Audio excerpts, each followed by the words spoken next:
মাছের মাথা দিয়ে পুঁই শাক রান্না করবো। তার জন্য পুঁই শাক কুমড়ো সিদ্ধ করে নেব। কড়াইতে দিয়ে দিলাম, গ্যাসটা জ্বেলে নেব।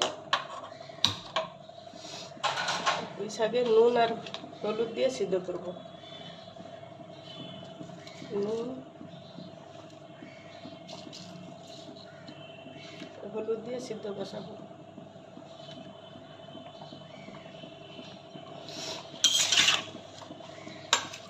এটাতেই জল বেরোবে। নুন হলুদ দিয়ে আমি সিদ্ধ বসিয়ে দিলাম। ঢাকনাটা 5 মিনিট ঢাকা দিয়ে দেবো। পুঁই শাক রান্না করতে কি কি লাগবে আমি বলে দিচ্ছি। মাছের মাথা, বড়ি, রসুন বাটা, আদা বাটা, টমেটো কুচি, পেঁয়াজ কুচি, কাঁচা লঙ্কা কুচি, গুঁড়ো লঙ্কা, নুন আর হলুদ। 5 মিনিট হয়ে গেছে, ঢাকনাটা খুলে দেবো।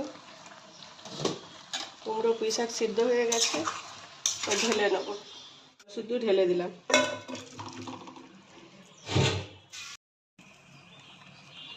মাছের মাথাতে হলুদটা মাখিয়ে নেব।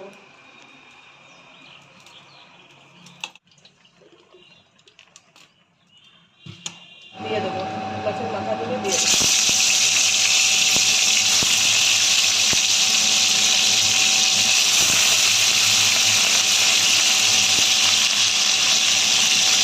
মাছের মাথা ভাজা হয়ে গেছে, মাথাটা তুলে নেবো। মাথাটা তুলে নিলাম।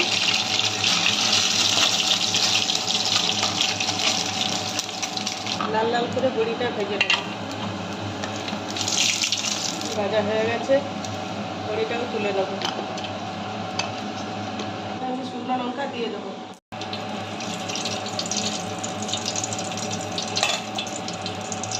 হয়ে গেছে, এবার 5 ফোড়ন দিয়ে দিলাম। তারপরে রসুনটা দিয়ে দেবো। রসুনটা হালকা ভাজা হয়ে যাচ্ছে, পেঁয়াজ আর কাঁচা লঙ্কা দিয়ে দেবো।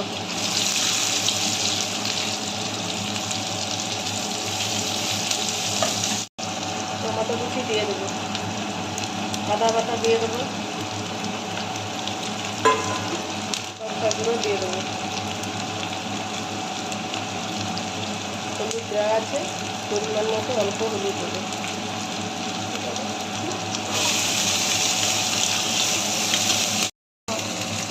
বড়িটা ভেঙে দেবো।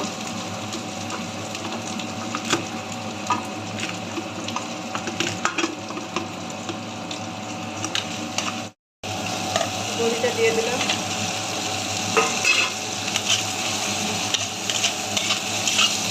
মাছের মাথাগুলো দিয়ে ভালো করে মশলার সঙ্গে কষে নেবো। মাছের মাথা দিয়ে ভালো করে মশলার সঙ্গে কষে নিতে হবে। পুঁই শাকটা আমি দিয়ে দেবো।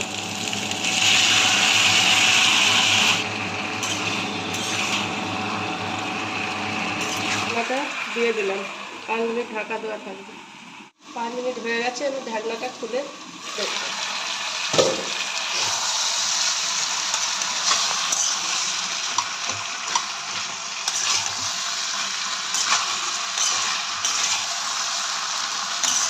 হয়ে গেছে, এবার ঢেলে দেবো।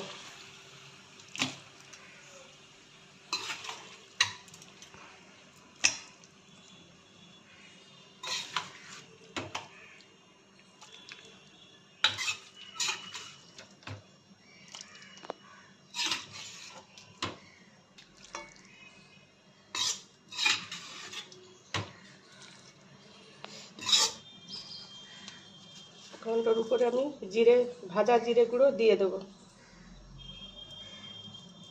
মাছের মাথা দিয়ে পুঁই শাক রান্না হয়ে গেছে। ভালো লাগলে কমেন্ট করে জানাবেন।